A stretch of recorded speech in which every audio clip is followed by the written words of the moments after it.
Dimanche, mesdames et messieurs, c'est la rétrospective de la semaine. Aujourd'hui, je reçois la bouche autorisée du MLC et avec Jean-Jacques Mamba, nous allons décortiquer les temps forts de l'actualité de cette semaine. Très heureuse donc de vous recevoir, Jean-Jacques Mamba. C'est un plaisir. Comment se porte le MLC aujourd'hui? Parce que nous sommes déjà, je peux me le permettre, dans la période de pré-campagne électorale. Les alliances se font et se défont.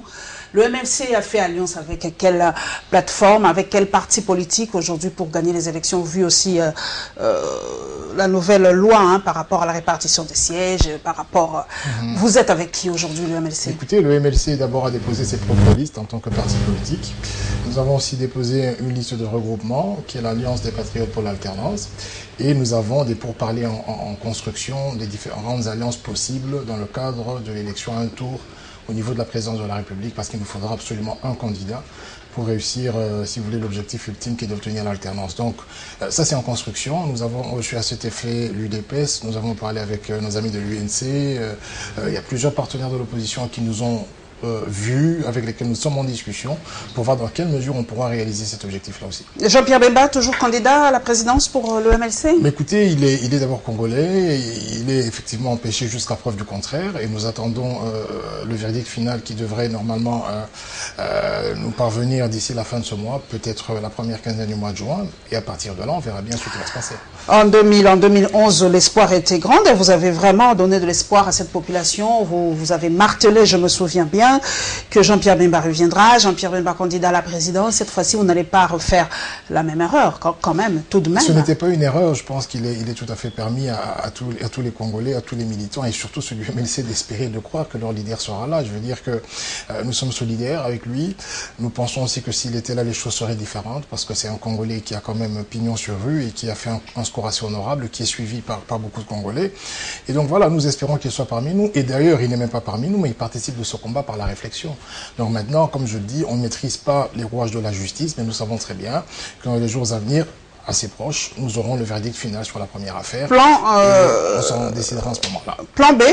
Vous avez un plan B si Jean-Pierre Bemba vous savez, n'est pas la présent? question n'est plus au niveau de la personne de Jean-Pierre Bemba, parce que même s'il sortait, même s'il était candidat, les discussions vont se poursuivre parce qu'il ne nous en faut qu'un seul. Aujourd'hui, il y a M. Tshisekedi qui est candidat, il y a M. Katoumi qui est candidat, il y a M. Kamere qui est candidat, donc M. Bemba, candidat naturel du MLC, parce que nous le voulons.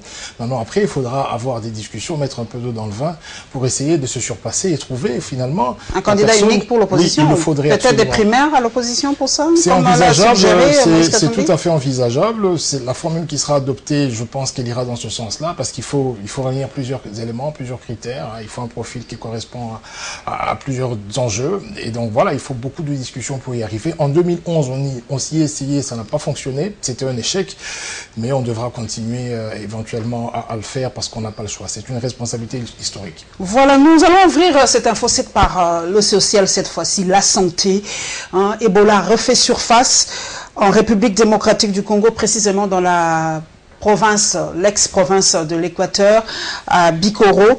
Nous allons parler un peu de ce communiqué parce que le ministère de la Santé a officiellement proclamé encore la reprise de cette maladie en République démocratique du Congo. Quelles sont les mesures préventives à prendre pour éviter cette maladie? Parce que Bikoro et Kinshasa, c'est à quelques centaines de miles de Kinshasa. Donc la grande peur des Kinois, c'est que cette maladie quitte Bikoro et vienne à Kinshasa. Kinshasa est une mégapole, alors vous voyez un peu les dégâts que ça peut causer. Nous avons vu les images au Libéria et partout ailleurs. Nous prions pour que cette maladie n'atteigne pas Kinshasa. Vu l'insalubrité qu'à Kinshasa, ça sera un dégât terrible. Nous allons aussi parler du rapport de l'UNICEF. Et bien voilà, encore un énième rapport qui ternit l'image de la République démocratique du Congo, la malnutrition au Kasaï. Nous avons vu dans les réseaux sociaux, cette fois-ci, que voulez-vous, on nous a envoyé des documentaires qui nous parlent un peu de cette malnutrition qui sévit au Kasaï oriental. Les images sont poignantes, bien que le gouvernement dit que tout va bien, que les ONG vendent très mal l'image de la République démocratique du Congo, mais devant les évidences de foi, il faut savoir se taire. Voilà, mesdames et messieurs, le tout premier condensé.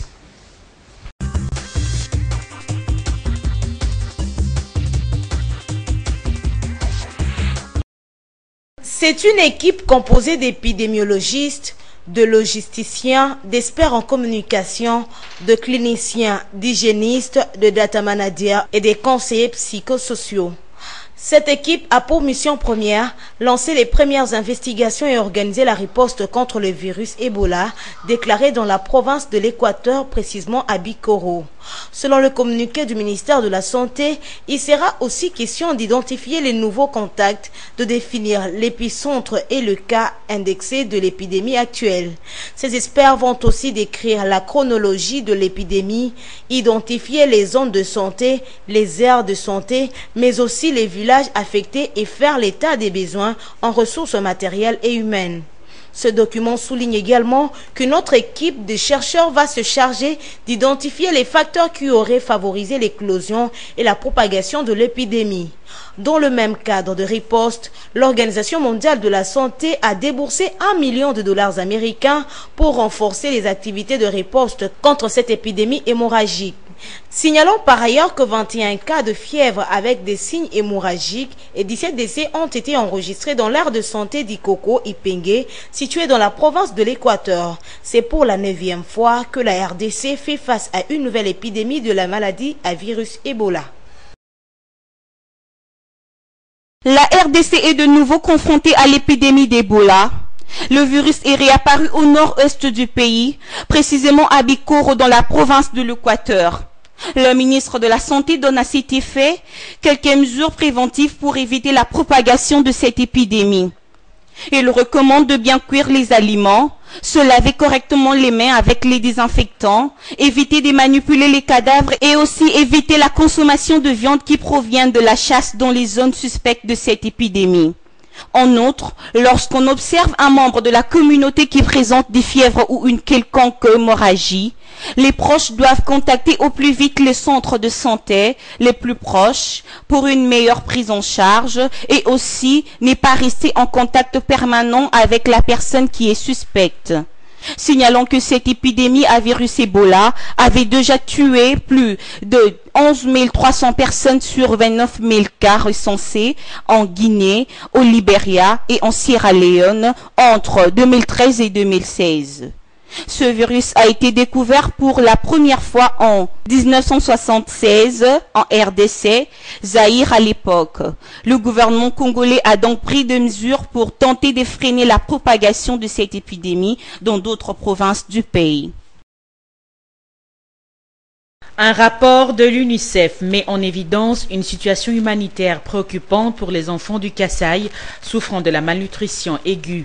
Dans ce communiqué rendu public ce vendredi, les Fonds des Nations Unies pour l'enfance avertit que si des mesures urgentes ne sont pas prises pour renforcer l'action humanitaire, les nombres de décès d'enfants pourraient monter en flèche, puisqu'il s'agit d'au moins de 770 000 enfants qui sont concernés par cette situation. Selon ce rapport de l'UNICEF, l'insécurité alimentaire au Kasaï a donc été aggravée par une forte baisse de la productivité de terre liée au déplacement et les enfants premières victimes de la crise.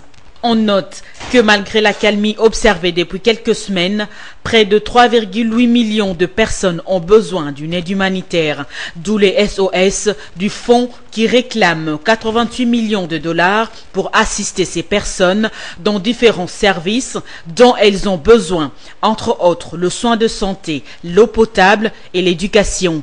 Pour ce faire, le gouvernement congolais et certains partenaires humanitaires, avec le soutien de la communauté internationale, sont appelés à intervenir le plus tôt possible car l'heure est grave. Enfin, ce rapport de l'UNICEF reprend des conclusions supplémentaires. Un enfant sur 10 au Kasaï souffre de la malnutrition aiguë sévère. Plus de 200 centres de santé ont été brûlés ou détruits pendant les conflits. Plus de 400 écoles ont été attaquées par de milices. La vaccination des enfants a été interrompue par la violence et le Kasaï fait désormais face à des flambées de choléra et des rougeoles.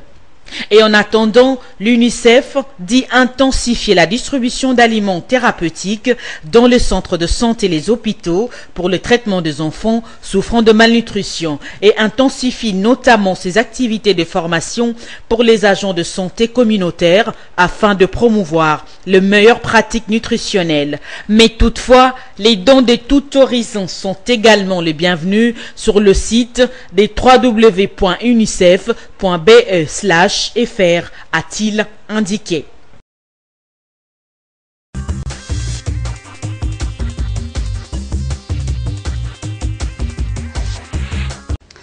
Jean-Jacques Mamba, vous avez suivi les commentaires de nos reporters. 9e fois que l'épidémie d'Ebola refait surface en République démocratique du Congo. Est-ce que la RDC n'est pas poursuivie par un signe indien? C'est pas possible. Il n'y a qu'en RDC que ça refait surface à chaque fois. Est-ce que vous avez les éléments qui justifient cela?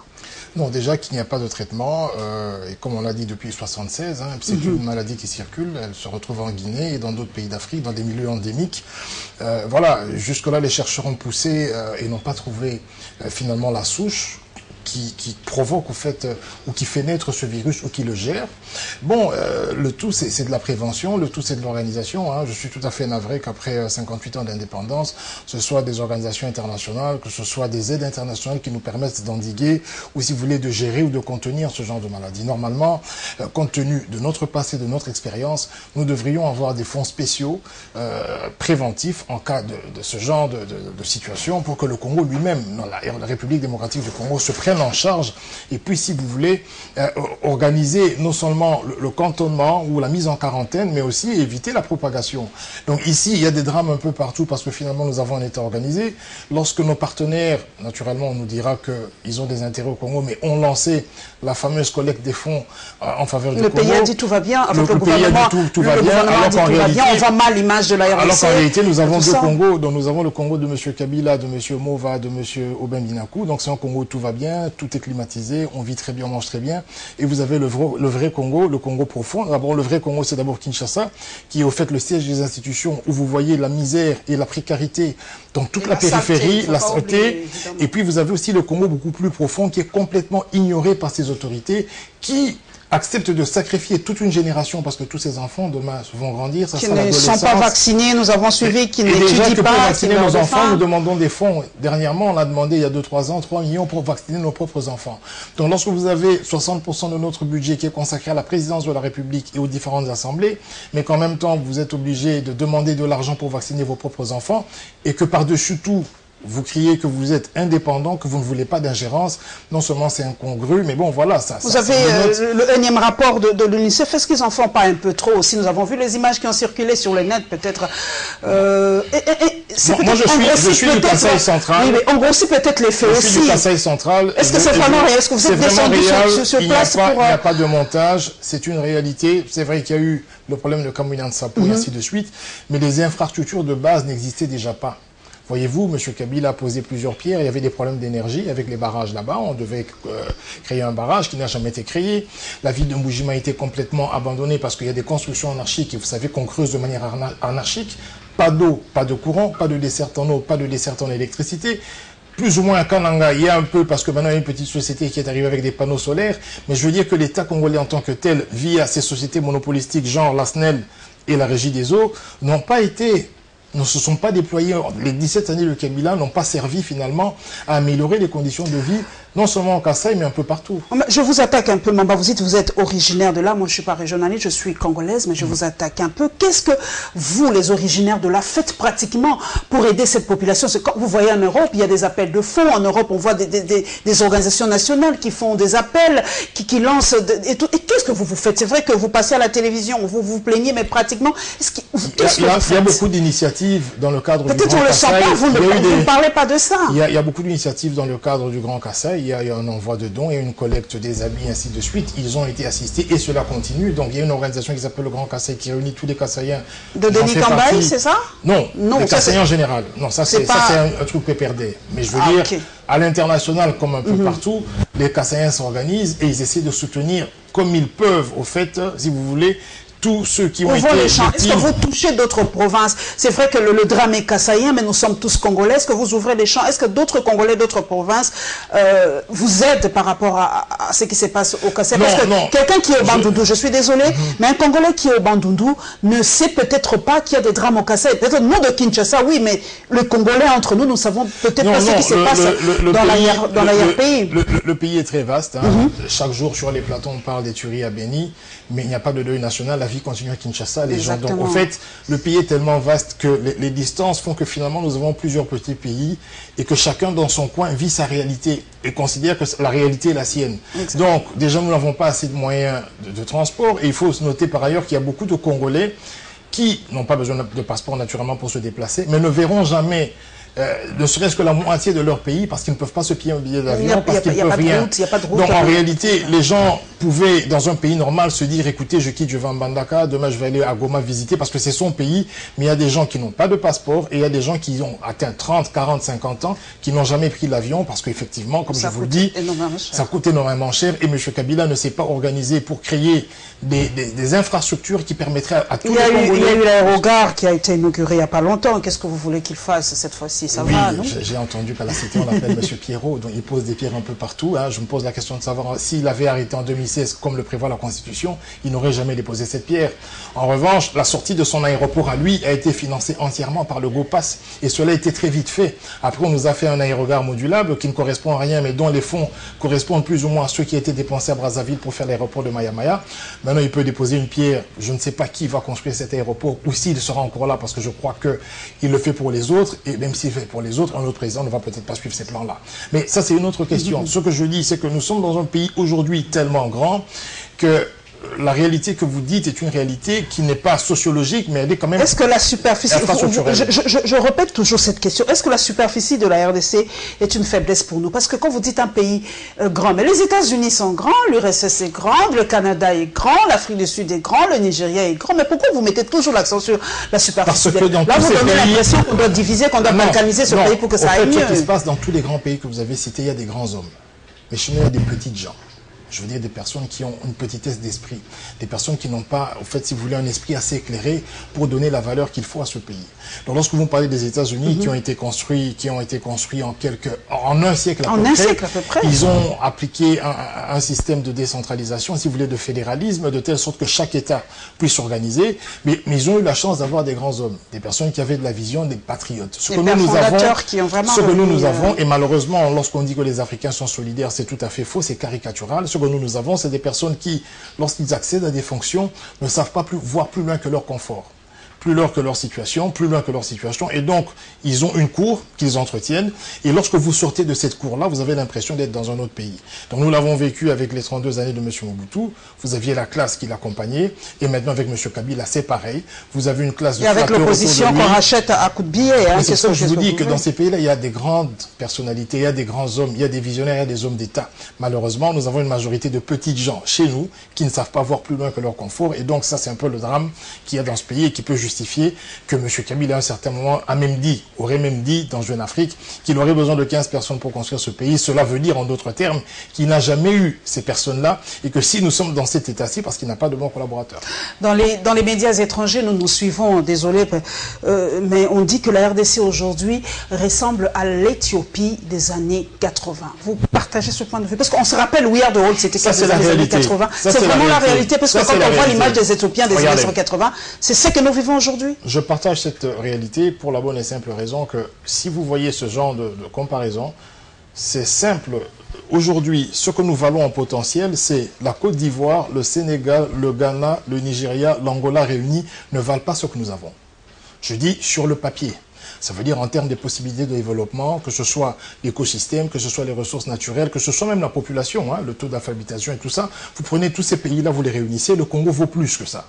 Mais maintenant, ce que nous vivons, c'est tellement asynchrone, c'est tellement distant, nous sommes tellement loin de la réalité que nous méritons, que ce genre de comparaisons sont tout à fait justifiables. Comment pouvez-vous comprendre que dans un pays comme celui-ci, nous continuons à avoir ceux qui sont censés former la relève, c'est-à-dire nos enfants et nos jeunes à l'université, qui gagnent l'équivalent de 80-70 $. Alors que vous avez des pays voisins où un fonctionnaire de l'État gagne 300, 400 et 500 $. Donc, nous sommes tous des pays d'Afrique noire. Les pays où on paye 400, 500 $ ont beaucoup moins de ressources que nous, mais nous sommes aussi le pays où les politiciens sont les plus riches d'Afrique. Voyez-vous, lorsque vous allez en Angleterre, on vous dit, juste en Grande-Bretagne, ce qu'on a gelé appartenant à des Congolais, c'est 650 millions $. Donc, si dans un seul pays, alors je ne parle que d'un seul pays d'Europe, non, vous prenez l'ensemble des pays d'Europe, vous prenez l'Asie, vous prenez les îles Vierges, vous allez comprendre que notre classe politique est la plus riche du monde. Je parle de nos politiciens ou ceux qui ont accès par des voies politiques aux richesses du pays, sont les plus riches du monde, et vous avez la population qui est aussi la plus pauvre du monde. Donc ça peut tout à fait s'expliquer. C'est le paradoxe de la République démocratique du Congo. Nous prenons donc le volet politique. Voilà, nous y sommes, nous allons à l'Assemblée nationale. Et bien la loi sur la répartition des sièges a été promulguée promulguée par le chef de l'État. Et cette loi continue et suscite toujours des réactions. Beaucoup de gens ne sont pas pour cette loi. On a dit que cette loi favoriserait la ville-province de Kinshasa avec plus ou moins 55 députés. Nous avons la réaction de Nanga par rapport au non-enrôlement des Congolais de l'étranger, parce qu'ils ont dit techniquement c'est vraiment pas possible d'enrôler les Congolais de l'étranger. Et pourtant la loi a été promulguée aussi par rapport à ça. Les Congolais de l'étranger ont droit de voter, et le lancement des travaux par rapport à l'audit du fichier électoral, nous y sommes. Et bien plus de précision et d'image, Mike Moukoutou.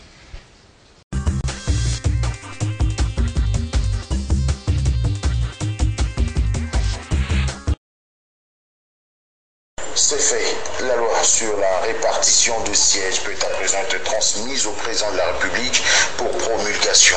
Ce week-end, les élus du peuple ont pris connaissance du rapport de la commission mixte paritaire Assemblée nationale Sénat.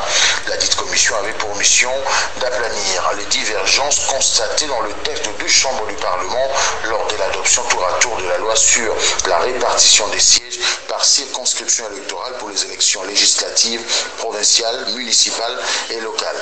Il y a eu divergence notamment sur la disposition qui fixe l'entrée en vigueur de la dite loi. La commission avait aussi pour mission de dégager les divergences de forme et de fond selon les conclusions du rapport présenté à l'Assemblée nationale. C'est la version du Sénat qui a été adoptée, c'est-à-dire la loi sur la répartition des sièges entrera en vigueur dès sa promulgation dans le journal officiel.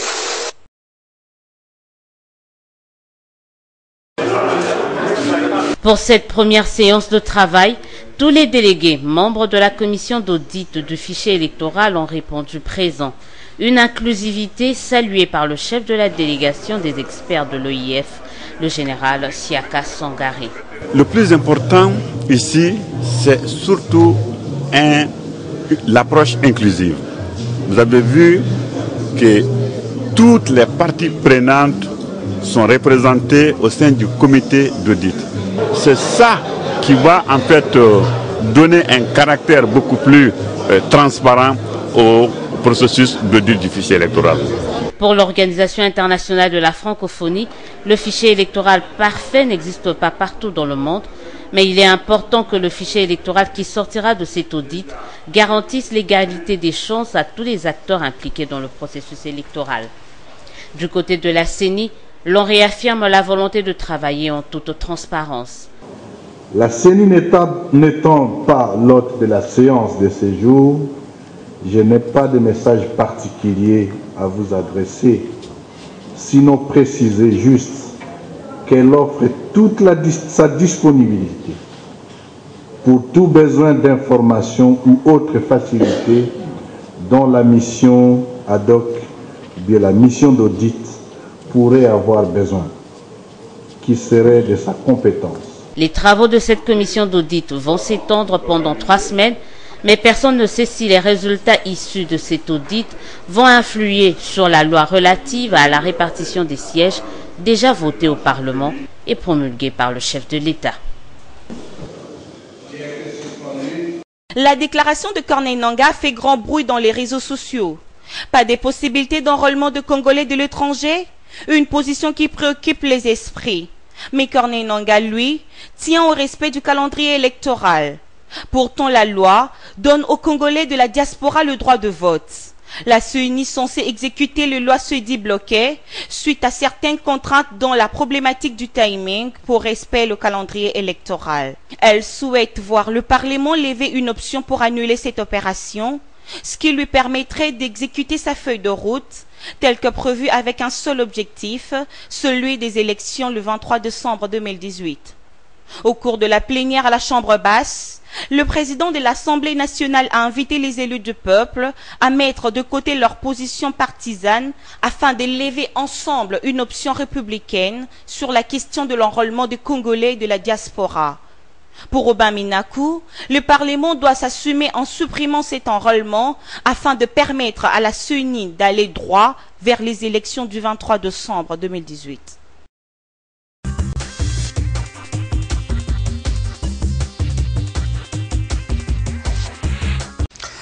Jean-Jacques Mamba, Corneille Nangaa a-t-il raison de dire, en tout cas, vu le contrainte du temps, le timing, on doit respecter le timing, impossible en tout cas, désolé pour les Congolais de l'étranger, malgré votre apport dans l'économie nationale, c'est impossible que vous puissiez voter. A-t-il raison?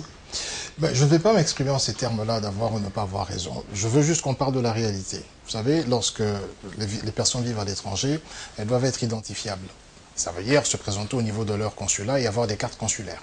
La problématique de l'élection, on veut que tous les Congolais qui sont à l'étranger soient recensés via des cartes consulaires et que nous ayons des fichiers qui leur permettraient d'aller aux élections. Parce qu'à l'étranger, nous n'en avons pas. Pas du tout. Pas du tout. Pas en Belgique. Non, rien du tout. Rien du tout. Et il y a plusieurs ambassades qui ont fermé. Les agents ne sont pas payés.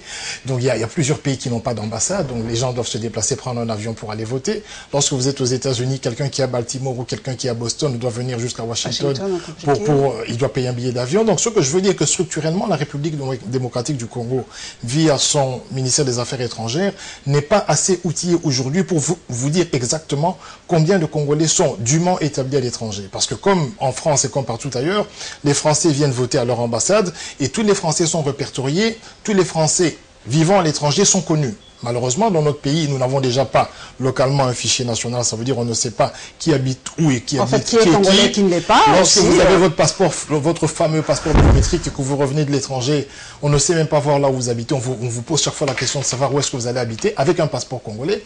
Donc, voyez un peu la difficulté qu'il peut y avoir à l'étranger aujourd'hui de recenser des Congolais. Ce sont des difficultés réelles, ce ne sont pas des difficultés inventées. Ce sont des difficultés réelles. Ces difficultés empêchent... Mais je vais évoluer. D'abord, il y a le problème de l'identification. Le deuxième problème qu'il y a, c'est qu'il faut créer des bureaux de vote.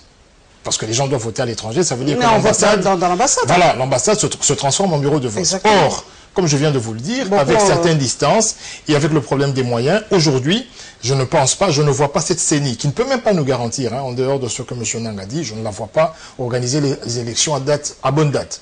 Donc, en dehors de cela, organiser le scrutin à l'étranger posera des réelles difficultés. Pourquoi? Parce que nous avons un pays qui n'est pas organisé et nous avons une CENI qui n'a pas les moyens.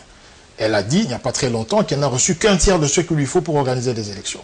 Maintenant, ce droit-là, il est inaliénable. Mais nous sommes en face de l'incapacité, nous sommes en face de l'incompétence. Est-ce que ce n'est pas fait exprès aussi? Nous sommes en face de l'incapacité. La question que les gens se posent, parce qu'on dit que la diaspora congolaise est acquise à l'opposition, est-ce que ce ne sont pas aussi des manœuvres dilatoires pour empêcher cette frange de la population de voter? Ce n'est pas exclu.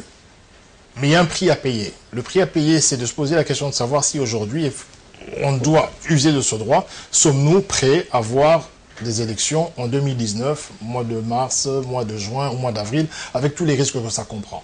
Je crois qu'il y a eu beaucoup de morts.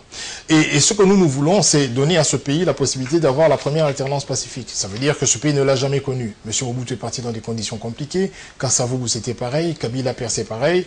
Donc aujourd'hui, nous essayons de croire, parce que nous sommes conditionnés à croire qu'il y a possibilité le 23 décembre d'avoir un nouveau chef de l'État et réorganiser l'État. En commençant par un fichier national d'identité, c'est-à-dire donner à chaque Congolais un numéro national pour qu'il soit identifiable partout à l'intérieur et prolonger ce travail à l'étranger pour que tous les Congolais de l'étranger... ministre qui a la diaspora en sa charge, lui, quel est son travail? Mais son travail, c'est aussi là, c'est d'identifier les Congolais. Quel est son travail? Je m'abstiens de porter des critiques. Ce monsieur Ilunga était candidat à la présidence de la République, aujourd'hui se retrouve vice-ministre. Il était même opposant, farouche opposant. Il est venu s'aventurer à la présidence de la République, ça n'a pas fonctionné. Il est redescendu, même pas ministre, mais vice-ministre, et il est le seul à connaître son cahier des charges. Je ne sais pas ce qu'il fait pour la diaspora, mais à ce que je sache, parce que j'y vais souvent, il n'y a rien de palpable dans son action. Est-ce qu'on s'est fait expliquer, c'est vrai que nous avons contact avec des gens, ils tiennent à voter. Est-ce qu'on ne peut pas trouver des palliatifs pour vraiment permettre à ces Congolais de voter? La CENI doit répondre à cette question. Et pour qu'elle réponde à cette question, il faut que l'Assemblée nationale donne le go. Parce que c'est l'Assemblée nationale qui oriente la CENI. Ils ont dit qu'ils vont amener le problème au niveau de l'Assemblée nationale. Ils vont apporter toutes les contraintes de ne Ils pas vont présenter toutes les Congolais contraintes ou tous les moyens qu'il faut pour organiser ce scrutin à l'étranger. Et l'Assemblée nationale devra déterminer les lignes budgétaires conséquentes pour que ce travail-là soit fait. Mais tel que je connais ce pays, avec tout ce que nous avons un gouvernement où loge le Premier ministre, où il y a des arriérés de paiement à la primature. Nous avons des enfants qui meurent au Kasaï, qui sont mal nourris, et je vois que ce pays est en faillite. C'est un pays à refaire, c'est un pays à reconstruire. Et M. Kabila, il est dépassé par tous les événements. D'abord, il n'a pas su gérer le pays. Et à la fin de son mandat, il n'a même pas pu organiser sa succession parce qu'il n'a pas voulu qu'il y ait des élections ou il n'a pas réussi à nous donner un pays normal. Donc, dans ces conditions-là, je plains les amis de la diaspora. Je reconnais leurs droits inaliénables, mais je ne veux pas que nous entrions dans une forme de fiction, parce que les personnes que nous avons en face de nous sont d'une incapacité notoire, et je crains que cela ne soit pas possible. Par rapport à la loi sur la répartition des sièges, c'est déjà promulgué, donc quelle est votre lecture par rapport à cette loi? Mais vous savez, chronologiquement, c'est allogique. Ça veut dire que vous avez une loi qui est promulguée dans laquelle on consacre par exemple 55 sièges à la ville de Kinshasa. Par contre, les premières publications de la CENI faisaient état de 46 millions d'enrôlés. Après, il y a eu un premier toilettage, nous sommes tombés à 40 millions. Alors, vous savez, 6 millions, ça représente le Gabon. Ça veut dire qu'il y a 6 millions de Gabonais. C'est tout un pays. Ça veut dire que quand nous avions enrôlé, nous étions tellement distraits. Alors, je parle des gens de la CENI, qu'ils ont enrôlé abusivement tout un pays. Bon, maintenant que nous avons l'audit du fichier électoral et que la loi est déjà promulguée, il peut arriver, et c'est ça ma crainte, qu'après 3 semaines, l'on constate que ce n'est plus 40 millions, mais que c'est 35 millions. Donc une loi qui est promulguée et qui sera dans le journal officiel devrait être revisitée pour la bonne et simple raison que nous devons aller aux élections avec un fichier correct. Le travail de l'audit du fichier électoral, voilà. On peut trouver encore des oui, il se peut. Si on vient d'éliminer tout un pays parce que les messieurs de Sankourou, de Boende ont enrôlé des enfants de 3-4 ans, quid de la territoriale que M. Kabila a nommée, parce que ce sont les administrateurs de territoire qui devaient veiller à cela. Si déjà, au premier toilettage de la CENI, vous avez tout un pays, donc je parle de 6 millions de doublons, il peut se faire que dans le fichier, nous retrouvions encore 5 millions autres de fichiers, je veux dire, de candidats ou d'électeurs fallacieux. En ce moment-là, nous retombons à 35 millions. Et si ça impacte la ville de Kinshasa, nous n'aurons plus 55 sièges, nous en aurons moins. Quelle que soit la province que ça va impacter, cette loi-là doit être revisitée. Et malheureusement, je ne suis pas du Parlement pour savoir exactement comment cela peut se passer. Mais il y a aussi une certaine opinion qui pense que nous, qui ne comprennent pas, peut-être que vous êtes mieux outillés pour leur expliquer pourquoi au Kivu, à l'est de la République par exemple, il y a toujours autant, un nombre élevé d'enrôlés. Pourtant, il y a tous les jours, on nous dit autant des morts à Béni, autant de morts là-bas. Comment expliquez-vous que là-bas, le fichier électoral nous indique que là où il y a... Et puis, nous compatissons. On ne va pas ici stigmatiser la mort, hein, on va en parler positivement. Mais c'est vrai que c'est paradoxal que là où des gens meurent, vous allez voir que dans les premiers résultats de la CENI, la population a cru à l'est du pays et elle a décru vers l'ouest. Ça veut dire qu'à Kinshasa, ça décroît, à Mbandaka et tout ça, ça décroît. Mais c'est aussi le miracle de l'est-ouest. Vous savez... Il y a une densité forte là-bas. Non, je parle du miracle. Vous avez à Malembankoulou, et je le répète, je ne sais pas combien de fois je l'ai dit, M. Kabila a été quand même élu avec 105%. Il y a... quelques années. Il y a des fantômes là-bas, il y a des gens les morts votent aussi. Donc je ne suis pas très étonné que, bon, voilà, on tue des gens, il y a d'autres qui naissent et tout ça. C'est un point un peu compliqué. Donc tout cela, c'est fantasmagorique. Je vous le dis en rigolant, pour vous dire simplement que c'est tout à fait anormal.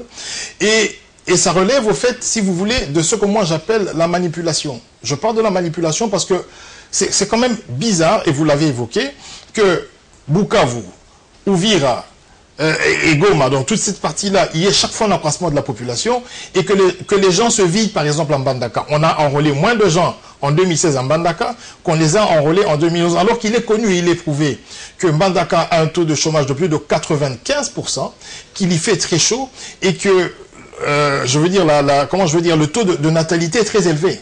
Donc, il est tout à fait anormal que dans des contrées, d'ailleurs c'est la majorité des contrées du Congo, où les gens font des enfants parce qu'ils n'ont pas de travail, et on reconnaît à la République démocratique du Congo un taux de natalité très élevé, que la CENI vienne nous expliquer que ces gens-là décroissent. Mais bon, comme je vous le dis, peut-être qu'ils ne se sont pas fait enrôler. Il y aura l'audit du fichier. Ils n'ont pas voulu se faire enrôler. Il y aura l'audit du fichier qui va nous apporter des surprises. Mais la magie de l'Est, il faut la prendre telle qu'elle. Le jour que vous serez en mesure de m'expliquer comment se fait-il qu'il y ait 105% de votants, là où il devrait y avoir au maximum 100%, on comprendra la suite. Je veux pas, j'ai un intellectuel avec moi, je ne peux pas manquer de vous poser cette question. Il y a des originaires d'un coin de la République qui veulent la séparation ou la division encore du Nord Kivu, si je ne me trompe pas, les Nandais, si je ne me trompe pas. Oui, il y a des Hutus qui veulent vraiment créer une autre province. Est-ce que vous partagez aussi ce point de vue pour éviter les problèmes, et donnez-nous notre province, créons notre province, découpons une fois de plus le Nord Kivu? Vous savez, autour de tous les problèmes que nous connaissons dans ce pays, les EMA, au fait, la base, si vous voulez, la souche de ces problèmes, c'est le social, c'est l'économie, c'est l'absence de l'État. L'État pour réguler, l'État pour donner des services, l'État pour amener des gens à voir d'autres types de conflits. Vous savez, ces conflits-là, c'est des conflits terriens, c'est des conflits des fois ancestraux, et des conflits des fois incités même par des personnalités politiques qui se retrouvent dans ont raison de demander leur province. Ils n'ont pas raison. Ils n'ont pas raison de le demander. Ça peut résoudre des problèmes, ils n'ont pas raison de le demander parce que cette question doit être approfondie. Et dans le contexte actuel et à l'est du pays, je me méfierai de tout nouveau découpage parce que c'est une province qui est tout à fait sensible. J'ai été dans cette province, j'ai fait Uvira, j'ai fait Bukavu, j'ai fait Goma, j'ai fait Gisenyi. Aujourd'hui, la plupart des Congolais préfèrent habiter Gisenyi, donc ils payent le loyer à Gisenyi, ils viennent travailler à Goma. Et les Congolais au Rwanda assument leur nationalité. On leur donne des cartes de résidence. J'ai rencontré des Kassaïens là-bas, ainsi de suite. Mais les Rwandais, quand ils viennent chez nous, ils n'assument pas leur nationalité. Parce qu'ils ont, entre guillemets, peur qu'ils soient catégorisés, stigmatisés. Et donc, ils préfèrent se faire passer pour des Congolais. Et dans un contexte où il n'y a pas d'administration, chez nous, où on peut recenser les gens, je me méfierai de toute tendance voulant encore disloquer ou, si vous voulez, redécouper ce qui est déjà, en attendant qu'on ait une administration normale. Et je vais épiloguer de cette manière. Lorsque vous êtes à la frontière de Gisenyi, le premier panneau que vous voyez lorsque vous traversez, vous allez au Rwanda, c'est écrit en anglais. Investissement, oui. Corruption, non. Maintenant, posez-moi la question de savoir, lorsque vous avez traversé, lorsque vous vous retournez en RDC, vous avez Fongola Masolo. Donc, je veux dire que nous sommes dans un pays qui a besoin d'être refondé. M. Kabila nous a déçus. Mais il a dit qu'il n'a pas pu vous changer en 17 ans. Lui, comme son père, c'est un magicien, Mobutu a dit qu'il n'est pas vieux, donc il n'a pas pu changer. Ça fait 21 ans que Kabila père, Kabila fils nous ont plongé dans le gouffre. Ils ont anéanti tous les espoirs de l'après-Mobutu. Mobutu partait en 97 et les Congolais avaient une lueur d'espoir. Ils ont anéanti tous ces espoirs. Ils nous ont redescendus en dessous de ce qui existait déjà avant de lancer. Mais écoutez, il n'y a pas plus pauvre que Congolais. Et ça n'existe nulle part au monde. Donc ça veut dire qu'aujourd'hui, même les Éthiopiens et même les Somaliens, à l'époque, on insultait les gens lorsqu'on dit il a la tête d'un Somalien, c'est pour dire qu'il est maigre. Même les Somaliens vivent mieux que nous. Donc nous sommes le pays le plus pauvre du monde et l'auteur moral, c'est M. Kabila. Nous prenons autre chose, mesdames et messieurs. Probable candidature de Joseph Kabila. Va-t-il remplir pour un troisième mandat? Lambert Mende a dit c'est un cas d'école, c'est à voir. Ça commence à circuler dans les salons politiques et à Kinshasa, rien n'est fait au hasard. Si on commence déjà à penser à une probable candidature de Joseph Kabila, c'est que ça se dit. Nous allons donc avoir la réaction des collectifs de jeunes et le parti PDSC. En tout cas, s'insurge contre les accusations contre Moïse Katumbi. Vous le savez, la police nationale a donné ses preuves. Moïse Katumbi sera à la tête d'une rébellion dans la province de l'Ituri. Voilà donc pour ce troisième condensé, mesdames et messieurs.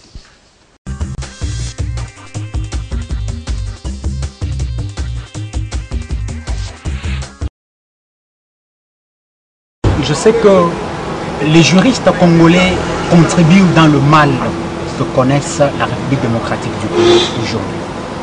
La science, lorsqu'on ne la maîtrise pas bien, on risque d'inventer certains termes, inventer certaines notions pour enfoncer le pays dans la crise.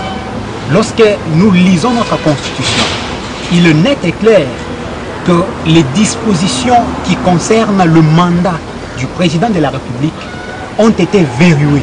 Ces dispositions ont été verrouillées pourquoi?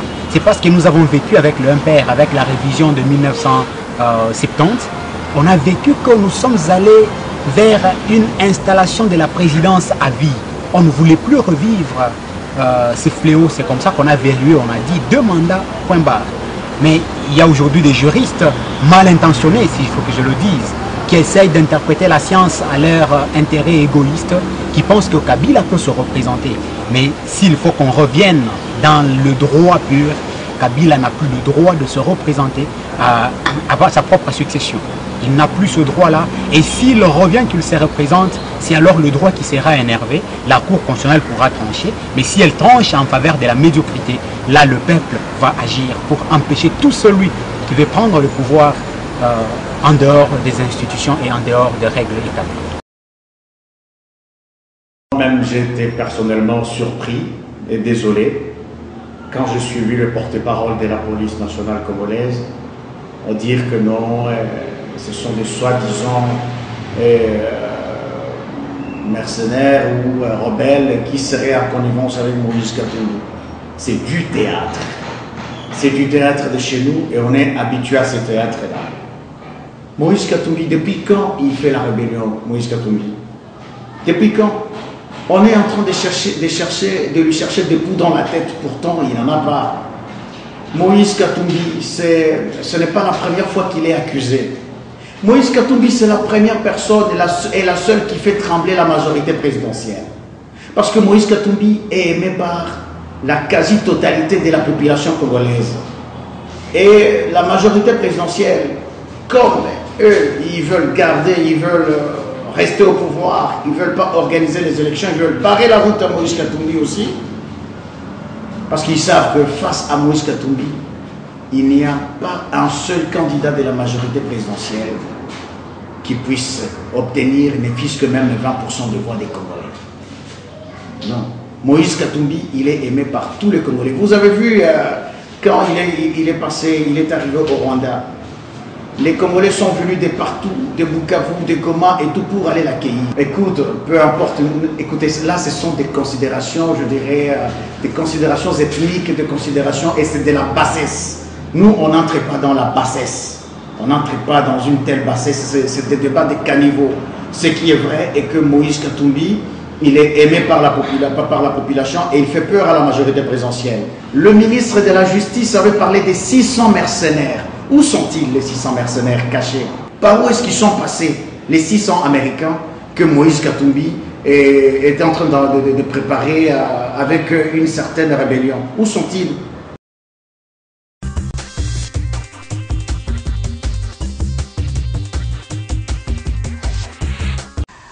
Jean-Jacques Mamba, cas d'école, probable candidature de Joseph Kabila, parce que ça commence déjà à circuler. Là, il y a un avocat qui a proposé cela, qui a parlé de cela. On a dit que laissez-le, c'est sa liberté d'expression. Vu que nous étions en 2006, nous avions la loi électorale qui permettait 2 tours. En 2011, nous avons eu un seul tour, donc la loi a changé.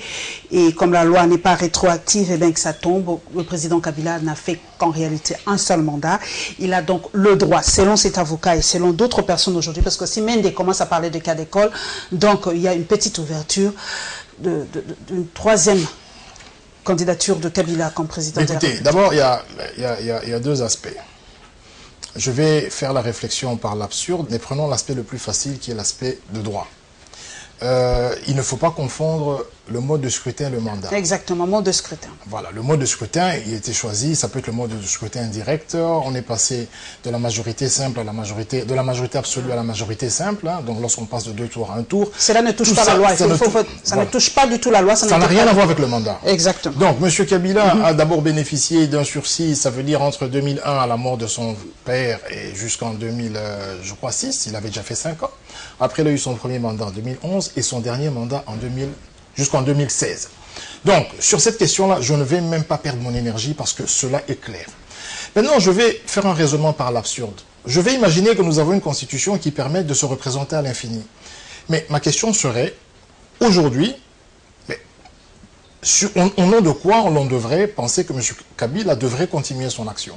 Je veux dire, sur base de quel progrès, sur base de quelle réalisation, sur base de quelle amélioration, on pourrait imaginer un seul instant qu'on devrait donner encore la chance à M. Kabila de continuer. A évité la partition de ce pays, M. Kabila a construit des routes, Mobutu a gardé ce pays, je vais l'expliquer. A bâti par rapport aux 5 chantiers, Mobutu a gardé ce pays, je sais pas moi, de la révolution. Mobutu a gardé ce pays il a quand même fait quelque chose, ce monsieur. Mobutu a gardé ce pays uni pendant 32 ans. Et pendant ces 32 années, il n'y a jamais eu le 10e des morts que nous avons connus avec M. Kabila, avec ce pays soi-disant uni. Je veux dire que jamais, dans l'ère de Mobutu, vous pouviez vous réveiller un matin, on vous dit qu'on a tué à Beni, le lendemain on a tué à Beni. Ça n'existait pas. Mais Mobutu est parti. Cela veut dire qu'aujourd'hui, lorsque vous devez construire un projet de société en tant que président de la République, vous devez avoir des indicateurs. Vous devez faire votre campagne sur base de résultats chiffrés pour dire, par exemple, je prends mon pouvoir en 2001, voilà la situation chiffrée du pays en termes socio-économiques, voilà la situation du chômage, voilà la situation des infrastructures, ainsi de suite. Voici mes objectifs. Je vais réduire le chômage de tant de pourcents, je vais créer 1 million d'emplois. Je vais améliorer la desserte en eau et en électricité. Je vais faire ceci. Tout cela doit être quantifié pour que lors du bilan ou lors de rendre compte à la population qui vous a élu, vous puissiez défendre votre action. Mais M. Kabila est passé par la révolution de la modernité, les 5 chantiers. Il s'est fait entourer des personnes qui lui ont fait faire des éléphants blancs, genre le boulevard Lumumba, qui lui ont fait perdre du temps avec des concepts... Pour vous, le boulevard est un éléphant blanc, et pourtant on a eu WeBond, attendez, sur le plan socio-économique, ça a désengorgé le trafic. Sur le plan socio-économique, c'est un raté, madame, parce qu'aujourd'hui, il y a beaucoup plus d'embouteillages qu'avant. Je veux dire que vous avez 4 bandes et après vous chutez sur 2 bandes lorsque vous prenez Monjiba. Ça ne sert à rien du tout. Ça nous a pris combien d'années? C'est 120 millions. Ce sont des éléphants blancs. On a amené Kabila sur le terrain de Boukangalonzo et M. Mayombe, sans rigoler, vient nous expliquer il n'y a pas longtemps qu'il n'y avait pas une étude de sol. Mais M. Kabila s'était empressé de prendre les tracteurs pour inaugurer et de nous raconter qu'on allait faire des Boukangalonzo partout. Et la fibre optique aussi, nous sommes à la 4G, il faut on a fermé plusieurs points de vente de Boukangalonzo et aujourd'hui ce n'est pas opérationnel. D'ailleurs, le projet... Et la fibre optique, la 4G et le projet d'Aïpen de Mobutu survit encore. Voyez-vous? Rien de ce que Kabila a fait n'a marché. Donc je veux dire que si nous ouvrons ce débat-là, pour moi, parler de la candidature de M. Kabila, c'est insulter toute la majorité présidentielle. Parce que M. Mova peut peut-être mieux faire, professeur d'université. C'est vrai qu'aujourd'hui, il dit qu'il est l'Ikofi à Kabila. Donc, ça veut dire que quand Kabila veut donner des coups à la Constitution, c'est Mova qui va s'en charger. Mais vous avez M. Mova, vous avez des docteurs, vous avez des personnes assez outillées dans la majorité présidentielle. Comment est-ce que chacun d'eux peut à un certain moment se dire, le camarade Kabila n'a pas réussi sa mission, mais nous devons garder le pouvoir, nous allons continuer, nous allons corriger, nous allons améliorer. Ils sont tous non partants. Et lorsque vous posez la question... Ils ont peur de M. Kabila parce qu'il a l'armée, il a les services. Je vous ai dit que le drame de la République démocratique du Congo, c'est que nous n'avons pas d'hommes d'État. Nous avons des petites gens qui ne sont concernés que par leur confort. Ils ne défendent que leur position. Et ce n'est pas nouveau. Rappelez-vous qu'à l'époque de Mobutu, vous aviez des personnalités qui dansaient, qui portaient des pagnes et qui dansaient. Dans ce pays, on a vu ça. Mais ça ne s'est pas arrêté. On danse maintenant autrement. On commence à expliquer qu'il y a un juridisme qui pourrait faire en sorte que M. Kabila soit candidat. Mais la question de fond, c'est pourquoi? Parce qu'il n'y a pas de résultat. Et au lieu de... Bon, il n'y a pas de résultat, ça c'est une chose. Mais il y a même moins que ceux qu'il y avait avant. Il y a destruction, il y a des morts, il y a tout un bilan de plus ou moins 5 ou 6 millions de morts dans ce pays qu'il faut défendre, qu'il faut justifier. Et encore hier, on a tué à Béni. Encore hier, on a fait des incursions. Donc je ne comprends pas. Comment est-ce que des Congolais sérieux, des Congolais normaux, bon c'est vrai qu'il y en a très peu dans ce pays, je parle de la classe politique, peuvent soutenir des choses qui sont insoutenables? Ils devaient prendre le courage et dire, écoutez, nous voulons garder le pouvoir, nous devons trouver un dauphin. Monsieur camarade Kabila, merci pour tout ce que vous avez fait, nous allons vous protéger, vous êtes un monument pour nous, mais maintenant nous devons continuer l'affaire et garder le pouvoir et essayer d'améliorer les choses. À Katumbi, possible rébellion en Ituri, il a l'argent, il a la capacité, il a dit, vous avez suivi même Kamitatu qui a dit si tout n'est pas bien fait, nous allons prendre toutes nos responsabilités. Les mauvaises langues ou les bonnes langues, on dit qu'il est allé au Rwanda là-bas pour peaufiner déjà des stratégies. Avec, vous avez suivi les propos de Museveni, il a dit que Kabila n'est qu'une marionnette et tout ça et tout ça. Est-ce que tout ça ne sont pas les préludes d'une énième rébellion? Nous l'avons vécu en 96. Ce n'est pas sauter Kabila, comme Kabila fait sauter Mobutu à l'époque. Ce n'est pas souhaitable. L'expérience de ce pays nous a démontré que lorsque le pouvoir est pris par la force, il ne produit rien de bon. Ça veut dire que M. Kabila père a pris le pouvoir par la force, il a chassé M. Mobutu. Nous pensions qu'il allait apporter la démocratie et le développement. Son fils a hérité miraculeusement du pouvoir. Rien n'est arrivé. Nous avons M. Mobutu qui a pris aussi le pouvoir en chassant M. Kassavubu. Il a gardé, les premières années, ça fonctionnait encore. Il y avait des éléphants blancs. Les 5 premières années CCIZ et tout ce que vous voulez. Et après, quand l'ivresse du pouvoir est arrivée, il a commencé à faire ce qu'il a fait. Il a détruit le pays. Il n'y avait plus rien. Ça veut dire qu'à chaque fois qu'on pense à rébellion, à chaque fois qu'on pense à coup d'État, il faut se dire que la personne qui réussit cette affaire devient le nouveau despote. D'abord, il doit se protéger, il doit garder et il doit récompenser ses efforts. Donc, on sera dans une cyclique et nous n'allons pas vivre ce que vit aujourd'hui l'Éthiopie, ce que vit le Sénégal, ce que vit la Côte d'Ivoire, où il y a des métros, des trams, il y a même Château d'Axe et Carrefour qui sont arrivés. Je veux dire que nous n'allons pas vivre le développement alors que notre pays, comme je le dis, vaut mieux que tous ces pays-là réunis. Maintenant, ce que nous demandons au camarade Kabila, je l'appelle comme ça parce qu'il est le camarade des gens du PPRD, c'est qu'il s'élève au niveau de sa fonction, qu'il entre dans l'histoire de ce pays. Ça veut dire qu'à un certain moment, qu'il comprenne qu'il n'est pas indispensable, il est limité par la Constitution. Et aussi, il n'a pas eu un bilan qui mérite aujourd'hui que les gens continuent à mourir. Il peut arriver qu'il fasse quelques minutes.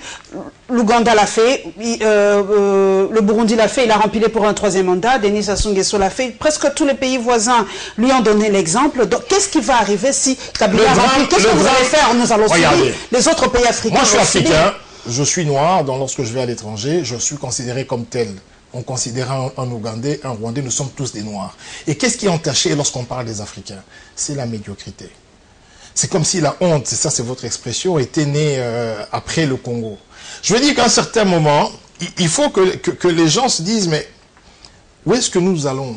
Où est-ce que nous allons? Monsieur Museveni, Monsieur Kagame, qui a une recette tout à fait magique parce qu'il commence à exporter du coltan et ainsi de suite, il sera président jusqu'en 2034. Je ne vais pas faire son éloge, mais je veux dire que par rapport au Rwandais, il a peut-être plus de 50% de Rwandais qui sont satisfaits de son action sur le plan socio-économique. Lorsque vous allez au Congo-Brazzaville, ce sont des tout petits pays qui sont peut-être faciles à gérer parce que vous prenez la population du Rwanda, c'est comme Kinshasa. Au fait, l'équivalent de Kagame, c'est Kimbuta. Parce que tous gèrent une mégapole ou si vous voulez un pays qui a plus ou moins 13 à 14 millions d'habitants. Mais si nous parlons de 70 millions d'habitants et nous parlons d'un pays qui est 5 fois la France. Donc ce sont des enjeux qui sont totalement différents parce que nous avons 9 pays voisins. Donc si M. Kabila pendant ces 17 années n'a pas réussi à apporter la calmie dans la partie est du pays, s'il ouvre un front aujourd'hui qui va déstabiliser la structure, l'infrastructure politique, eh ben, on risque d'avoir... Vraiment cette fois-ci, on risque d'avoir une rébellion au nom du fait que M. Kabila, c'est... voilà, il va remettre en cause l'accord de la Saint-Sylvestre, il a signé l'accord, il remet en cause la Constitution, mais au nom de quoi et pour quelle raison? Moi j'aimerais au moins, si même on laisse la Constitution de côté, qu'il explique aux gens s'il a le la continuité, de quoi il veut continuer ce qu'il a déjà commencé à faire, qu'est-ce qu'il a commencé à faire? Qu'est-ce qu'il a commencé à faire? Les seules routes qu'il a faites, prenons l'image de la capitale. Vous prenez le fameux boulevard. Vous avez vu le nombre de trous qu'il y a, les nids qu'il y a sur cette route? Il n'a rien apporté dans ce pays. Je veux dire qu'aujourd'hui, il partirait, il nous laissera plus pauvres qu'avant. Bon, lui, sa classe politique se sera enrichie, mais je veux dire que le Congolais moyen sera beaucoup plus pauvre qu'avant. Donc aujourd'hui, il n'a rien à nous présenter, il n'a rien à nous dire. Politique fiction, j'y reste. Moi, j'y reste parce que c'est ça, ce que les internautes m'ont dit de vous dire, politique fiction. Si Kabila se représenter pour un 3e mandat, qui fera le MLC? Quelle sera votre politique? Est-ce que vous vous attendez à ça? Parce qu'en Afrique, qu'est-ce que vous allez faire pour sauver cette population? Nous y opposer. Comment? Pacifiquement? Mais madame, vous savez, depuis 2015, vous savez pourquoi il y a eu les fausses communes et tout ce que vous voulez? On parlait de modification de la Constitution, ainsi de suite, mais ce qui était derrière, c'est quoi? C'était de voir M. Kabila quitter à la fin de son mandat. Il y a eu quand même assez de morts. J'espère que M. Kabila ne va pas en rajouter. Les gens vont marcher. Les gens vont manifester. Et d'ailleurs, nous n'en arriverons pas là parce que j'ai vu que le Congolais n'est pas le Burkinabé. On nous a dit ça. Vous allez vous lasser à un moment. Tout ça, le Congolais n'est pas le Burkinabé, n'est pas tunisien. Le Congolais n'est pas français. Les différentes marches ont apporté des résultats. Et je crois que ça alourdit le bilan aussi négatif de M. Kabila. Aujourd'hui, vous savez ce qui complique au fait la donne du chef de l'État, c'est la pré-présidence.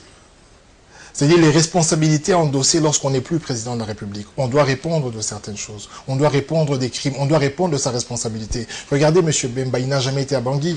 M. Bemba n'a jamais dirigé des troupes à Bangui. Mais il répond d'un comportement entre guillemets allégué on dit que ces troupes auraient, et lui il en répond en tant qu'autorité morale. M. Kabila aussi a une responsabilité en tant que chef de l'État. Et vous avez vu aussi que la plupart des personnes qui l'entourent sont sanctionnées. Donc la question qui se pose avec acuité et qui fait qu'il y a une forte gesticulation au niveau de la gymnastique juridique pour permettre à M. Kabila de se représenter et de garder tous ses avantages, c'est la question de l'après-présidence de la République. Comment est-ce qu'elle sera gérée? Qui sera mis en cause? Comment est-ce que là va se passer? Cette angoisse pousse les gens dans des débats. Nous allons aller au ministère de l'enseignement supérieur universitaire. Les manifestations, nous avons suivi dernièrement. Les étudiants étaient dans la rue pour manifester. Les prix ont augmenté, le transport a pris de l'ascenseur, et bien les étudiants ont dit non, pas question. Déjà que les Minerval ou les prix par rapport à nos frais académiques sont exorbitants, nous n'y arrivons pas et on nous rajoute encore le coût du transport. Donc ils étaient dans la rue mais ils ont été traqués, la marche n'a pas pu se poursuivre, mais le ministre qui est en charge ce méga ministère, permettez la tautologie, a quand même essayé de calmer les étudiants en optant pour cette solution, donner des cartes d'étudiants à ces étudiants, permettait la tautologie pour qu'ils puissent payer gratuitement le transport ou à moindre coût.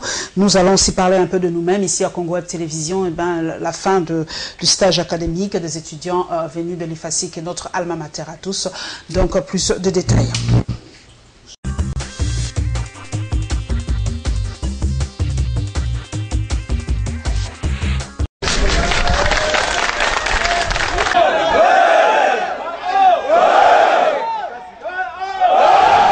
Je suis satisfait parce que hier j'ai reçu tous les coordonnateurs de tous les établissements de Kinshasa, auprès des étudiants.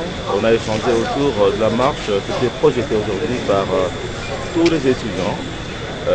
Mais après échange, on s'était entendu qu'on devait tout faire pour éviter que cela n'arrive. Après ma ronde, je suis néanmoins satisfait de voir qu'il n'y a que deux établissements dont les étudiants sont sortis. C'est l'ISTA. Puis l'INBTP. Sur l'INBTP, je les ai rencontrés en cours de route et j'ai réussi à les emmener jusque sur leur site. Ils m'ont compris, ils ont arrêté leur marche. Alors ceux de l'ISTA, je suis arrivé en retard, ils étaient déjà partis. À l'UNIKIL, ils ont manifesté dans l'enceinte de leur campus. Alors je peux dire que nous avons réussi à pouvoir convaincre les étudiants de ne pas suivre ce mouvement-là. Entre-temps, nous avons reçu aussi leurs revendications et nous allons essayer d'étudier ça et puis de pouvoir défendre le dossier au niveau du gouvernement pour voir quelles mesures on pourra prendre en ce qui concerne les étudiants. Et entre-temps, j'ai demandé à ce que tous les établissements donnent d'abord des cartes d'étudiants à leurs étudiants pour qu'on sache comment on peut distinguer les autres personnes. Tout est bien qui finit bien. Ils ont été au nombre des 10 étudiants de l'IFASIC, Institut facultaire des sciences de l'information et de la communication, à être affectés à la rédaction de Congo Web Télévision pour les traditionnels stages académiques.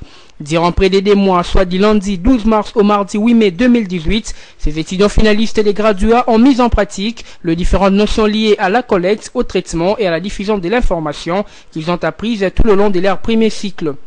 Marcelin Tiswaka, un de leurs encadreurs, affirme avoir passé des bons moments en leur compagnie et se diffère d'eux.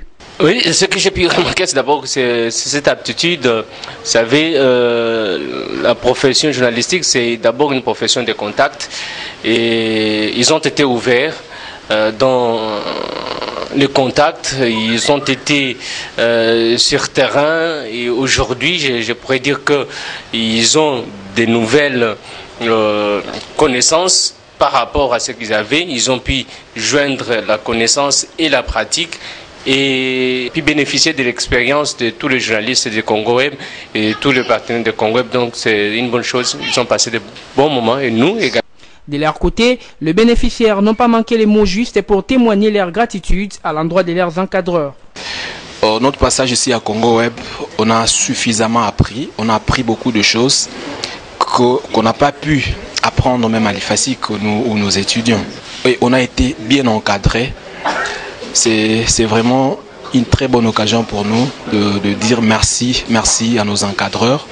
Durant tous ces 2 mois passés, on a eu à beaucoup apprendre au sein de la rédaction Congo Web. En tout cas, nous sommes vraiment contents et en même temps tristes de pouvoir partir et laisser la rédaction.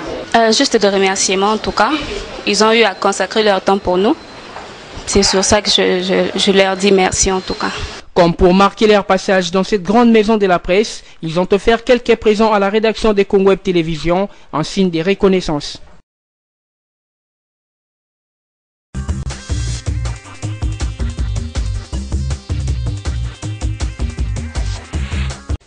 Jean-Jacques Mamba, c'est vrai que pour vous, le tableau est tout à fait sombre, rien de bon. Mais il est clair pour vous? C'est moi qui pose les questions, mais pour vous, le tableau est tout à fait sombre, okay. J'ai l'impression. Mais quand même, le ministre Delessu est un homme de terrain. Chaque fois qu'il y a manifestation, il est sur le terrain, il essaie de parler aux étudiants, il trouve des solutions rapides vraiment par rapport aux maux que vivent les étudiants. Cette fois-ci encore, il a été rapide, hein. Il a trouvé la solution par rapport au coût exorbitant selon les étudiants. J'apprécie son action. Je veux dire qu'il est quand même allé vers les étudiants. c'est une personne qui est quand même outillée, hein, qui est gestionnaire d'école, donc il a quand même l'habitude des contacts avec les étudiants et les professeurs. Et voilà, il est allé quand même les voir pour essayer de voir dans quelle mesure on peut soulager ce problème. Mais voilà, je crains que, in fine, ça n'apporte pas grand-chose, indépendamment de la volonté qu'il a. Parce que là, le problème est structurel. Vous avez une politique du gouvernement pour arranger les Vous avez aujourd'hui le litre à la pompe, le carburant à la pompe qui coûte 2000 francs, alors que le dollar est resté à 16 quelque chose. Vous avez le transport qui a augmenté, donc il y a des implications sur les denrées, des biens, enfin les denrées alimentaires et tout ce que vous voulez. Et puis vous avez aussi des étudiants qui sont abandonnés à eux-mêmes. Lorsque vous êtes au Gabon, un élève de la 6e primaire, à partir de la 6e primaire, vous recevez une bourse de 50 $. La plupart des étudiants, si pas la majorité des étudiants de la République démocratique du Congo, les dernières bourses qui ont été payées dans ce pays, ça date de plus de 40 ans. Ça veut dire que nous avons des étudiants qui sont abandonnés à eux-mêmes et qui font face à des professeurs qui commercialisent les syllabus parce qu'eux-mêmes aussi sont mal payés. Et généralement, des syllabus généralement obsolètes, parce qu'il n'a même pas le temps de faire la recherche. Il cumule dans 10 universités et il prend le même syllabus, il le donne à tout le monde et vous l'avez d'année en année. Moi, j'ai étudié ici, je peux vous expliquer comment ça se passe. Et donc, je veux dire que les gens n'ont pas encore compris que le Japon investit 50% de sa richesse dans la formation et le développement. C'est ça la plus grande richesse. Qu'une compagnie comme Bayern en Allemagne qui produit les produits pharmaceutiques, son budget, et vous prenez toute l'Afrique subsaharienne, vous faites la somme de tous ces budgets-là, ne correspond pas au budget de Bayern. Pour vous dire que Bayern, sa première ressource, c'est l'intellect, c'est la tête, c'est la création. C'est la recherche. Et vous obtenez un brevet que vous commercialisez, c'est une source d'entrée. Chez nous, l'éducation nationale, c'est toujours 1% du budget. M. Kabila, avec sa présidence, ça prend 40%. Le Sénat et l'Assemblée nationale, ça prend le tout. Mais tout ce qui est santé, tout ce qui est social, tout ce qui est recherche scientifique, la recherche scientifique, n'en parlons même pas. Nous n'avons que des cabinets privés, mais la recherche ne se fait plus dans ce pays. Nous n'avons pas de brevet d'invention. Nos professeurs ne publient pas dans des revues internationales de renommée. Je veux dire qu'à ce niveau-là, nous sommes down, comme diraient les anglophones. Donc, aussi longtemps que nous n'allons pas comprendre que notre diamant, que notre coltan et que toutes les ressources que nous avons, elles s'épuisent. Je veux dire, au plus que nous les exploitons, elles ne se renouvellent pas. La seule chose qui se renouvelle, dans laquelle nous devrions investir, c'est l'intellect. Et j'ai même vu dernièrement un Congolais de Brazzaville qui a obtenu un brevet pour la simple raison qu'il a créé une lampe qui s'allume avec du charbon. Donc, s'il a son brevet d'invention et qu'il y a des investisseurs, il va la commercialiser, ça apportera la richesse dans son pays. Mais nous ne soutenons pas la richesse dans nos pays, nous ne soutenons pas les étudiants, et donc c'est un drame. Pas les chercheurs congolais, c'est un drame, et il faudrait bien... Et ils ne sont même pas élevés dans le cadre de la refondation de ce pays, il faudrait que nous accordions une primeur, une place de choix à l'éducation, parce que ce que nous avons aujourd'hui, je parle de mon propre fils qui a eu son examen d'État, je parle de ceux qui finissent en droit, en économie, qui ne peuvent pas écrire correctement 5 lignes sans qu'il y ait minimum 10 à 15 fautes. Lorsque vous les entendez parler, vous avez l'impression qu'ils parlent une langue qui ressemble au français. Ben voilà, c'est le résultat du système éducatif qui est tout à fait obsolète, avec des professeurs qui ne veulent plus enseigner, avec des professeurs qui ont d'autres préoccupations et des étudiants qui continuent à acheter des points. Les points. Et cela n'est pas une politique vraiment bien dictée pour détruire ce pays, parce que ça se dit pour détruire un pays, détruisez simplement son système éducatif et sa jeunesse. Est-ce que c'est pas fait exprès pour détruire le Congo? Qui le ferait? Dans 50 ans, qu'est-ce que nous aurons comme élite et comme intellectuel? Moi j'ai chaque fois l'impression que devenir chef de l'État, devenir Premier ministre, si ce n'est pas construit, ce n'est pas un parcours construit et une ambition réelle construite dans le temps, ça pose problème. Le problème, c'est lequel? C'est que vous ne pouvez pas devenir chef de l'État. Et je pense que M. Kabila n'était pas préparé à la fonction. Il était d'abord enfant soldat, ainsi de suite. Son père meurt, il devient chef de l'État. Je pense qu'il y a 20 ans, il n'avait jamais pensé à cette fonction. Donc, lorsque vous n'y pensez pas, lorsque vous ne vous construisez pas, lorsque vous ne vous documentez pas, ben, le résultat, c'est que lorsque vous arrivez, on vous raconte n'importe quoi et vous vous lancez. Dès qu'il a pris le pouvoir, on lui a dit nous allons faire les 5 chantiers. C'était un livre d'un professeur que je connais, j'ai oublié le nom, il avait écrit un livre sur les 5 chantiers. M. Kassamba l'a pris, il a vendu ça à M. Kabila. M. Kabila a pris 5 chantiers, on y va. Par contre, s'il était préparé à la fonction, qu'est-ce qu'il allait faire en ce moment-là? Il allait tellement se documenter qu'il allait constater que M. Mobutu avait commencé comme ça. Il allait constater que la dette des 14 milliards dont on accusait M. Mobutu, c'était une dette de la capitalisation des différents financements des éléphants blancs qu'il avait obtenus, dont CCIZ, Palais du Peuple, Pont Maréchal. Il allait comprendre toutes ces choses et il n'allait pas, entre guillemets, se faire berner. Mais comme il n'avait pas cette culture-là, il n'y avait pas pensé, il ne s'était jamais préparé, mais il est arrivé, il a rencontré un conglomérat de flatteurs qui continue à l'induire en erreur, et aujourd'hui, ce pays ne ressemble à rien du tout. Donc, ce que je veux dire aussi, c'est que finalement, quand vous dites que c'est une volonté manifeste de détruire, mais moi je pense aussi qu'il y a certains chefs d'État, il y a certains dirigeants qui subissent le fait de leur impréparation et qui se contentent, qui sont portés vers des choses qui sont tout à fait éphémères, le confort, le pouvoir, le prestige et ainsi de suite, mais qui n'ont pas la vision d'État. La vision de leur pays dans 10, 20, 30 ou 50 ans, même si on dit que nous allons être émergents d'ici 2030. On sera mort. Espérons. Nous allons terminer par les obsèques de Rossi Mukendi. Toujours, on attend toujours, ça a été, on a proposé une date, mais on a encore entendu que nous, c'est reporté à une date ultérieure. On ne sait plus très bien qu'est-ce qui se passe avec le dossier de Rossi Mukendi. Et nous allons terminer par l'augmentation de prix de transport. Nous avons tendu notre micro à nos téléspectateurs pour qu'ils nous parlent un peu de l'augmentation de ces prix de transport. À toi, Mike Moukoutou, pour que nous puissions terminer cette émission.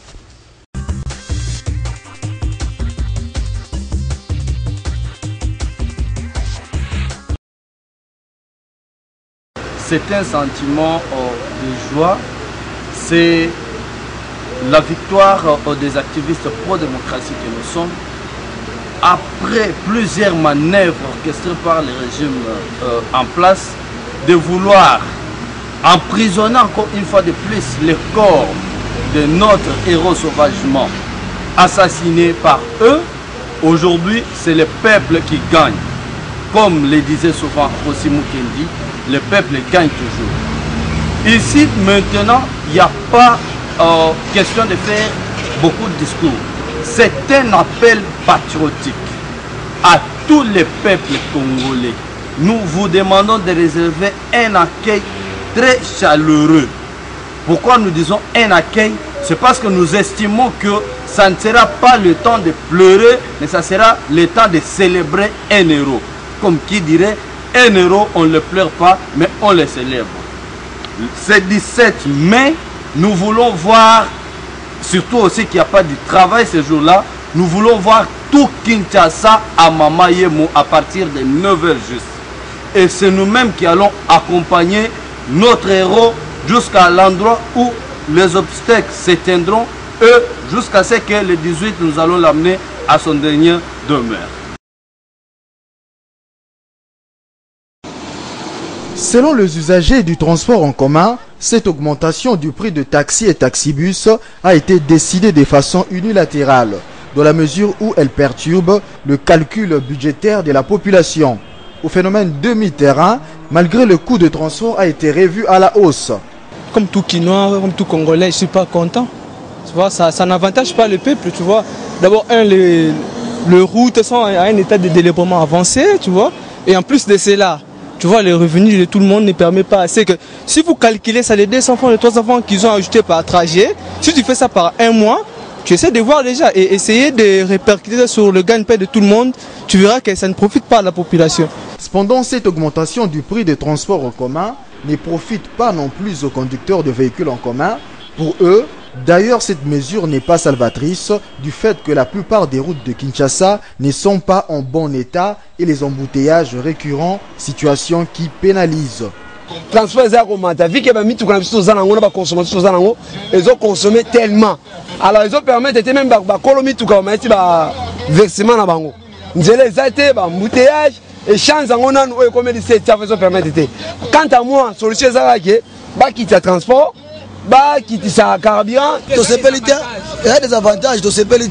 Faire transport à la prix à 500. Ils ont pas de comprendre. Ils ont mis ça dans des ngona.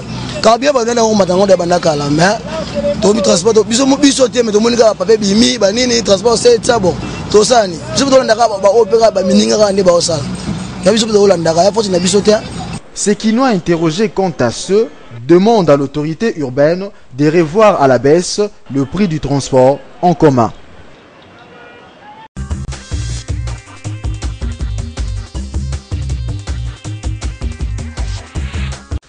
Jean-Jacques Mamba, vous avez suivi, hein, c'est Quinois, l'augmentation des prix de transport n'est pas du tout une bonne chose parce qu'ils rencontrent beaucoup de problèmes, difficultés par rapport aux routes d'abord, les petites coupures.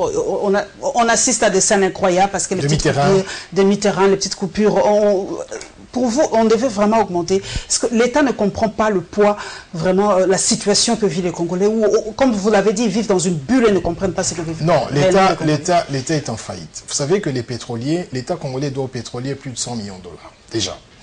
Donc, les pétroliers n'ont pas le choix parce que comme nous sommes un pays en faillite, les pétroliers importent, ils ont besoin de devises pour le faire.